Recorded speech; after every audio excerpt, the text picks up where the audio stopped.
안녕하세요. 제도권 주식 분석입니다. 자, 오늘은 제가 ISA 얘기를 좀 더 신랄하게 보여드릴게요. 여러분들 안 하면은 손실입니다. 손해가 아니라 손실이에요. 오늘 통계를 보여드리면서 내가 위치가 어디쯤 있나를 객관적으로 좀 보여드릴 수 있는 것들을 준비를 해봤습니다. 자, 은행의 4%, 그리고 이 공격적으로 투자했을 경우에 나스닥 예를 들면 연평균 10% 정도의 수익을 기대할 수 있죠. 그러면 4년에 1억 1,600 얼마 안 됩니다. 4년에 1억 4천이 되고 7년이면은 1억 3천 그리고 7년이면 1억 9천이 되면서 7년이면은 원금의 2배가 되는 게 이제 10% 정도의 수익을 기대했을 때 7년 동안 꾸준하게만 할 수 있으면 물론 엄청나게 힘들지만 이렇게 되고 요 사이 어딘가 은행과 공격적인 요 사이 어딘가를 노리는 게 바로 이 증권 투자입니다. 7%에서 8% 정도 수익은 사실은 좀더 알아보면 가능할 수 있다라고 생각하기 때문에 7% 정도를 노리기 위해서는 기본적으로 리츠가 가장 손쉬운 방법, 타미당은 좀 부침이 있지만 평균적으로 한 7%에서 10% 사이, 공모주와일드는 무조건 10% 이상을 노릴 수 있고요. 안정적으로. 그리고 커버드 콜은 배당이 나오긴 하지만 약간의 좀 어떤 고민해야 될 부분들이 있고, 파킹 통장은 3%에서 4% 정도 나오는데 여러 가지 7%에서 8% 정도를 조합해서 고민하는 것이 재테크의 숙제입니다. 그냥 은행만 가서는, 그냥 무지성으로 나스닥만 사서는 사실은 달성하기가 쉽지 않을 수도 있습니다. 그래서 ISA로 좀 더 보조를 받자라는 겁니다. 기본적으로 두 가지 형태인데, 기존 계좌에서는 1,000만 원 이익이 발생하게 되면 15.4%의 세금을 떼서 154만 원을 내게 되는데, 1,000만 원이 이익이 발생하는 ISA 계좌에서는 400만 원까지, 물론 200만 원은 급여에 따라서 차이가 있긴 하지만 400만 원까지 비과세이다 보니까 600만 원에 대해서만, 그것도 분리과세 9.9%만 떼다 보니까 59만 4천 원, 벌써 100만 원 차이가 매년 발생하게 되는 겁니다. 그래서 최근에 많이 늘어나고 있다라는 것을 설명을 드리지만 막상 이게 귀찮거든요. 근데 되게 간단합니다, 여러분들. 자, 그리고 어떤 상품들이 되느냐, 국내 주식의 매매 차익은 지금 현재 채권도 마찬가지고 비과세인데, 앞으로 국내 채권의 매매 차익이나 국내 주식의 매매 차익도 금투세 때문에 과세로 될 가능성이 커져 있는 상태이죠. 아무튼 이런 상태이고, 어떤 상품들을 투자하느냐는 뒤에 다시 제가 보기 쉽게 정리를 해드릴 텐데, 일단 대주주가 아니면 원래는 국내 주식이 비과세였기 때문에 사실 큰 문제가 없었지만, 여기에도 세금을 22%나 때리겠다, 혹은 금액이 3억이 넘어가게 되면은 27.5%를 때리겠다라고 해버리니까 대주주의 매도세가 슬금슬금 나오고 있는 상태에서 코스피가 힘든 모습을 보여주고 있는 게 지금 주식시장의 현실입니다. 그러면은 왜 미쳤다고 국내 주식을 하느냐? 나는 당연히 해외 주식을 하겠다. 해외 ETF나 해외 ETN이나 해외 펀드나 뭐 해외 TLT나 해외 채권들을 하겠다라는 게 현재 현실입니다. 어쨌든 간에 뭐 수단과 방법을 가리지 않고 수익을 발생시켰을 때 배당금이 100만 원이다라고 한다면 세금을 15.4%를 떼서 84만 원만 받을래? 솔직히 100만 원 수익이 내는데 84만 원만 받으면 기분이 안 좋죠. 그렇지만 100만 원까지도 비과세가 되다 보니까 200만 원까지 비과세, 400만 원까지 비과세가 되다 보니까 그대로 100만 원이 다 나오는 이런 형태다라고 생각하시면 됩니다. 타미당 같은 경우에 1,000만 원만 얻어 10% 가까이 배당이 나오다 보니까 그냥 바로 해당이 되는 거예요. ISA를 안 할 이유가 전혀 없고요. 만기도 연금 비해서 매우 짧잖아요. 3년 동안만 하면 되니까 메리트가 있다라고 생각하시면 되고, 최강 끝판왕 혜택이 바로 이겁니다. 손익통산. 자, 기본적으로 이제 일반 계좌, 그리고 중개형 ISA 서민형이 400만 원까지 비과세인데, 기본적으로 1,000만 원이 발생하고 주식에서 600만 원의 손실이 나게 되면 통산을 해서 400만 원까지만 세금 과표로 삼겠다. 그렇기 때문에 400만 원까지 비과세죠. 그러니까 빵입니다.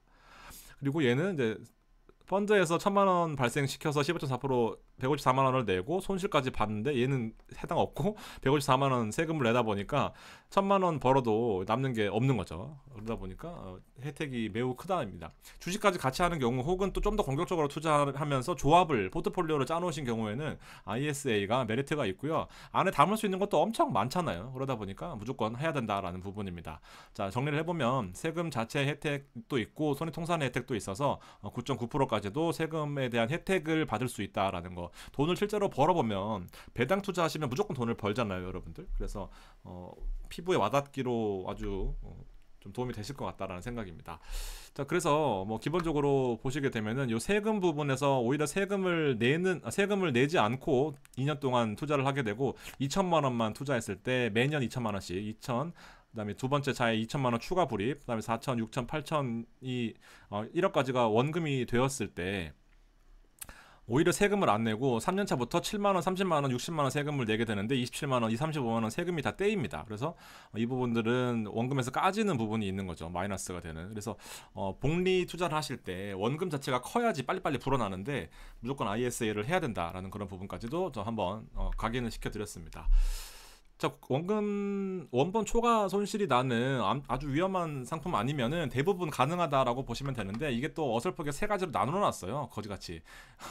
일이명은 하시면 바보 되는 거고요. 신탁형은 일단 은행을 많이 이용하시는 분들은 이제 예금 때문에 신탁형을 많이 하시긴 합니다만, 예금하시면은 크게 사실은 메리트가 없어요. 제가 보기엔 진짜 메리트가 없습니다. 대부분 중개형으로 하는 게 맞고, 예전에는 은행에서 워낙 이런 프로모션이 강했기 때문에 은행에서 많이 팔았다라고 하더라도 실제로 투자를 해보고 미국 주식에서 대박이 나다 보니까 신탁형은 바보가 되는구나. 왜냐면 여긴 주식이 안 되니까요. 그래서 여기서 중개형으로 넘어가는 추이다. 뒤에 제가 통계를 보여드릴게요. 할 수 있는 것이 신탁형과 중개형의 큰 차이점은 주식이 가능하냐입니다. 대신에 얘는 예금이 안 돼요. 채권은 가능하고 적금이 가능하다, 예적금이 가능한 부분이고, 나 펀드나 ETF나 리츠나 뭐 ELS, ETN, ELB, 뭐 RP 형태는 다 가능하고 발행어음은 안 됩니다. 통상은 마찬가지로 다 가능한 부분입니다. 그래서 대부분 중개형에서 제약 없이 가능하다라는 거 여러분 참고하셨으면 좋겠고요. 그리고 한도가 2월 됩니다. 빨리 만들어라고 하는 이유가, 안 해도 빨리 만들어라 하는 이유가 한도가 늘어나요. 1년에 2천만 원 한도인데 지금 이걸 1년에 4천 혹은 5천까지 늘린다라고는 하고 있거든요. 근데 현재까지는 2천만 원이다 보니까 올해 만들어 놓으면 내년에는 4천만 원 되고요. 보시면 100만 원밖에 안 넣었어요. 혹은 안 넣어도 됩니다. 만들어 놓기만 하면은 100만 원만 넣고 100만 원만 넣고 100만 원만 넣고 100만 원만 넣고 해서 5년 차까지 기다리게 되면 한도가 1억이 늘어나요. 1억으로. 그러다 보니까 2천만 원씩 늘은 거죠, 매년. 그래서 400만 원 넣었기 때문에 5년 차에는 돈이 많이 생겨서 9,600만 원까지 넣을 수 있는 겁니다. 그러다 보면은 세금 혜택이 훨씬 더 커지게 되는 거죠. 아무튼 이렇게 된다라고 보시면 되고, 3년을 넣어야 비과세 형태 혹은 분리과세 형태가 되는 혜택인 거고, 중도해지에도 페널티가 없기 때문에 안 할 이유가 1도 없다라는 겁니다. 제가 일임형은 왜 하지 말라, 신탁형은 왜 하지 말라라는 이유가 결국에는 수수료가 있습니다. 중개형은 본인의 해당 협의 수수료나 무료 수수료나 뭐 여러 가지 형태가 있을 수 있겠지만, 이 중개형을 제외한 신탁형과 일임형 같은 경우에는 수수료가 있어요. 보수 형태입니다. 증권사에다가 그냥 의무적으로 돈을 손실 보더라도 줘야 되는 형태. 만약에 1억의 투자금의 수익이 500만 원이 나서 1억 500만 원이 됐다라고 하면은 ISA 계좌가 아닐 시에, 그냥 일반 계좌였을 경우에는 500만 원에 대한 15.4%, 그래서 1억 423만 원이 총 내 주머니에 떨어지는 돈입니다. 여기다가 15.4%를 곱한 것을 세금으로 내고 나서. 근데 이 ISA 신탁이나 일임형으로 수수료를 만약에 1%를 내게 계약을 했다라고 하면은 전체 모수에다가 1%를 빼기 때문에 105만 원이 빠지는 거예요. 그러면 이거 395만 원입니다. 실질적으로 이게 낫다. 바보 되는 거죠. 그래서 이거는 할 필요가 아예 없습니다. 그냥 안 하시는 게 나아요. 이렇게까지 정리해드리면 될 것 같습니다. 자, ISA의 추이가 좀 숫자가 작긴 한데요. 지금 보시면 여기 2016년이고요. 이게 2024년 현재 시점입니다. 파란색이 증권에서 가입하는 거, 그다음에 노란색이 은행입니다. 은행이 옛날에 프로모션을 많이 했기 때문에 엄청나게 많이 가입했어요. 근데 해보시면 알겠지만 은행에서 그 쥐꼬리만큼 예금 이자 받아봐야 사실 뭐 크게 메리트가 없어요. 근데 지금 보시게 되면은 은행은 점점 줄어드는 추세, 뭐 줄어든 건다기보다는 많이 가입했기 때문에 더 이상 가입할 사람이 없다라는 거고, 최근이 중요한데 23년부터 현재까지 시점을 놓고 보면은 은행은 거의 없고요. 그다음에 파란색이 올라오고 있는 측면이다. 이게 맞다라는 겁니다. 그리고 가입 유형별로 서민형과 일반형이 있는 거죠. 일반형이 있는 건데 뭐 이렇게 서민형이 많았다라고 보시면 될 것 같습니다. 일반형도 많다. 일반형인데 일반형이 훨씬 많다. 서민형이나 농어민형 이거는 별로 없다라고 보시면 됩니다. 서민형이 더 많네. 일반형은 요거만 봤어요. 서민형과 일반형인데 서민형은 생각보다 많네요. 서민형은 400만 원까지 비과세, 일반형은 현재 200만 원까지 비과세입니다. 이거 뒤에 늘리는 그 안들이 지금 계속 나오고 있는데요. 그럼 다시 한번 마지막에 설명드릴게요. 서민형이 더 많았구나. 그러니까 이게 좀 그렇네요. 자, 경제 활동에 따라서 당연히 가입해야 되는 상황이 무슨 말이냐면, 연령대 20세 미만도 많이 하고 있고 20세부터 30, 40, 50, 60세인데 60세 부분들도 많이 하고 계신데, 이건 신탁형입니다. 은행 가면은 어른들이 은행을 많이 가시잖아요. 그러면은 이거 하세요 하면서 꼬시면 다 하는 겁니다. 왜냐하면 신탁형이라고 해도 안 할 이유가 없지만 까보면은 별론데 어른들은 잘 모르시는 거죠. 그래서 이 증권사를 통한 중개형 ISA로 가입을 하셔야 되는 겁니다. 그래서 이 파란색의 가입 계좌 수가 많이 늘어나고 있었고 점점 줄어드는 그런 국면에 있고 많이 하신 거예요. 그다음에 뭐 계좌 수도 늘어나고 있다, 금액도 늘어나고 있다, 이렇게 보시면 됩니다. 중개형이 대세다라는 거예요. 자, 그리고 공격적인 남자들이라고 해서 성별로 보시면은 신탁형 그다음에 중개형입니다. 신탁형 여자가 많아요. 예금 적금을 많이 하시잖아요. 아무래도 여자분들은 그냥 나는 소소하게 이제 월급 모아가지고 이렇게 하시는 분들이 많기 때문에 이렇게 되고, 남자분들은 증권형을 통해서 화끈하게 질러버리는 거죠. 그러다 보니까 공격적으로 하시는 분들이 투자형, 증권형, 뭐 주식을 많이 하셔야 되니까 이제 이런 부분들이 많다라는 통계, 나는 여기 어디쯤에 있겠죠. 이렇게 보시면 되고, 어떤 것들을 많이 하느냐가 중요하겠죠. 보시면은 중개형에서 이제 비중이 통계로 나와 있어요. 최근 자료입니다. 주식형이 비중이 가장 많죠. 아무래도 주식을 하시는 게 목적입니다. 그리고 해외 ETF도 비중이 진짜 많이 늘었어요. 전월 대비 증감률이 20%나 늘었습니다, 여러분들. 그리고 제가 이 진짜 ELB, DLB에 한 몫을 한 게 아닌가 싶은데요. ELB도 50%나 늘었습니다. ELB도 진짜 많이 늘었죠.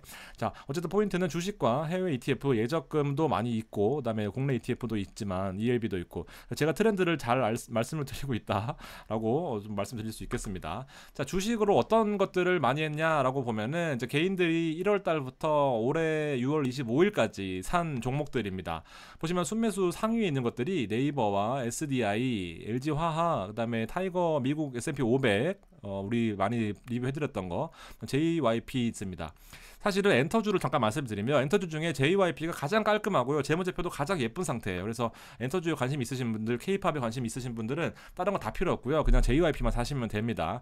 나머지는 뭐 네이버는 좀 있긴 하지만 배터리주가 상위에 포진되어 있어가지고 계속해서 물 타고 계시는구나 라고 저는 생각하고 있고, 순매수 상위에 개인들이 와 있는 게 바로 여기입니다. 엄청나게 똑똑해진 거예요, 개인들이. 지금 보시면 타이거 타미당, 그 다음에 타이거 나스닥, 그 다음에 타이거 30년 국채 프리미엄, 그 다음 타이거 타미당 7까지 이렇게 있는 걸 보면은 여러분들 투자 트렌드를 잘 따라오고 계시고 있구나라고 생각하시면 됩니다. 자, 주식 탑5 들어가 있는 종목들을 제가 한번 차트로 비교해 봐 드릴게요. 좀 성의 없게 어떤 것들인지 제가 안 써놨네요. 자, 여기 빨간색이 네이버, 파란색이 SDI, 얘는 LG화학, 그 다음에 얘는 타미당이 아니고 타미당 S&P 500, 그 다음 JYP입니다. JYP는 이렇게 좀 떨어지고 있긴 하지만 나머지를 비교해서는 폭락입니다.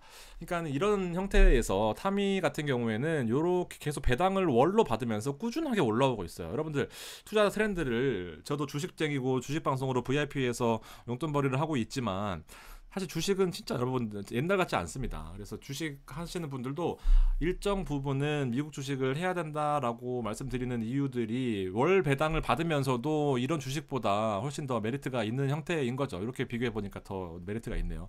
물론 하이닉스나 한민반도체를 잡으셨으면 웃기고 있네라고 하시겠지만 그게 매년 이렇게 오는 건 아니거든요. 이렇게 이제 올라가는 측면에서 잘 타보자라는 겁니다. 그래서 타이거 S&P 500 같은 경우에는 지금 타미당 시리즈랑 조금 다른, 얘는 기본적으로 S&P 500을 기초자산으로 시가총액 상위 가중평균한 금액들을 담고 있어요. S&P 500과 레버리지도 있고 선물도 있고 인버스도 있지만, 인버스는 지금 설정 이후에 폭망입니다. 인버스는 빠지는 거에 투자하는 거죠.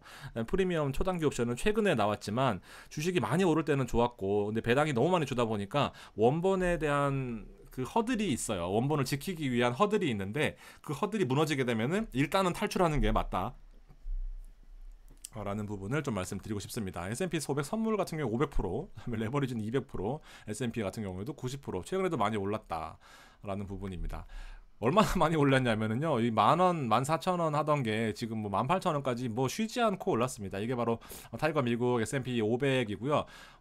혹시나 모르시는 분들 때문에 조금 더 디테일하게 준비를 해봤는데, 주식처럼 매수할 수 있습니다. 주식 매수창에다가 360, 750 쳐가지고 그냥 매수하시면은 ETF다 보니까 주식처럼 사고 팔고 하실 수 있는 형태로 살 수 있는데, 아무래도 지금 고점 부근이다 보니까 약간은 망설일 수 있겠지만 적립식으로 투자하신다면은 사실은 뭐 크게 무리 없다라고 보고 있습니다.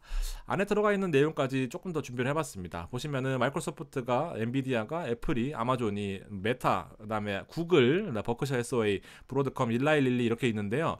구성 종목 탑 10이 지금 미국 시가총액 현황이 지금 마소, 애플 똑같이 나와 있어요. 테슬라가 바로 밑에 있고요. 아무튼 이렇게 시가총액 상위 기준으로 S&P 500을 골고루 담고 있다라고 보시면 되고, 연금과 퇴직연금 그리고 ISA에서 다 투자할 수 있는 형태이다 보니까 타이거 자산운용이, 물론 지금 에미당, 뭐 에이스나 또 솔미당 뭐 해가지고 여러 가지 있긴 하지만 사실 다 아류작입니다. 제가 보기에는 그냥 신경 안 쓰고 가장 사람들이 많이 하는 타미를 하시는 게 정신 건강에 좋다라는 생각입니다. 지수를 추종하면서 배당도 0.3%씩 0.4%씩 꾸준히 나오다 보니까 약 3%에서 5%의 월 배당을 연 배당을 월로 나누는 형태이다 보니까 주당으로 배당금도 많이 나와요. 그리고 S&P 추종하다 보니까 S&P도 정확하게 추종하고 있는 모습인데, 당연히 미국 S&P를 우리나라에 상장했기 때문에 이래 운용사에 대한 보수나 뭐 일부 수수료나 아니면 그 괴리율이라고 해서 추적 그 오차들은 조금씩은 있을 수 있겠지만 웬만해서는 뭐 크게 신경이 많이 쓰일 수준은 아니다라는 겁니다. 그리고 NAV도 18,000이다 보니까 향후 뭐 한 10년 동안은 크게 문제가 없겠다라는 부분까지 생각하실 수 있겠습니다. 네, 이렇게 보시면 되고, 잠깐만요. S&P 500 이렇게 보시면 되고, 그렇지. 얘는 분배금 기준일이 사실 월 배당은 아니고 14, 70, 12월엔 특별 배당이고요. 14, 70 분기 배당으로 나온다고 보시면 됩니다. 타미당의 커버드 콜 같은 형태가 월 배당이고, 얘는 분기 배당입니다. 정정할게요. 그리고 마지막으로 이 ISA의 한도 상향안입니다. 지금 현재 제가 말씀드렸던 것처럼 연간 2천만 원씩 총 1억 원입니다. 만기는 3년이지만 5년까지 연장할 수 있기 때문에 1억 원이라고 표현되어 있고, 200만 원 그리고 서민형은 400만 원까지 비과세이고, 금융소득 종합과세 대상자들은 가입이 안 됐었는데, 이 부분들이 이제 변경안으로 자꾸 나오고 있는 얘기가 2배씩 늘어나는 겁니다. 대신에 이 비과세 한도는 5천만 원에서 서민형은 1,000만 원까지 비과세예요. 이러면은 엄청나게 큰 거죠. 연간으로 154만 원 꿀꺽하는 겁니다. 금융소득 종합과세도 허용된다라는 부분까지도 있기 때문에 여러분들 ISA는요 만들어 놓으시면 분명히 저한테 생각나는 또 그런 때가 있을 거다라고 생각합니다. 하여튼 여기까지 오늘 준비를 해봤고요. ISA는 일단 만들어 두시고 저랑 같이 재테크 뭐 꾸준하게 하시면 될 것 같습니다. 저도 도움 많이 드릴 수 있도록 노력할 테니까요. 여러분들도 관심 많이 가져주시고 좋아요와 구독도 눌러주시면 좋겠습니다. 감사합니다.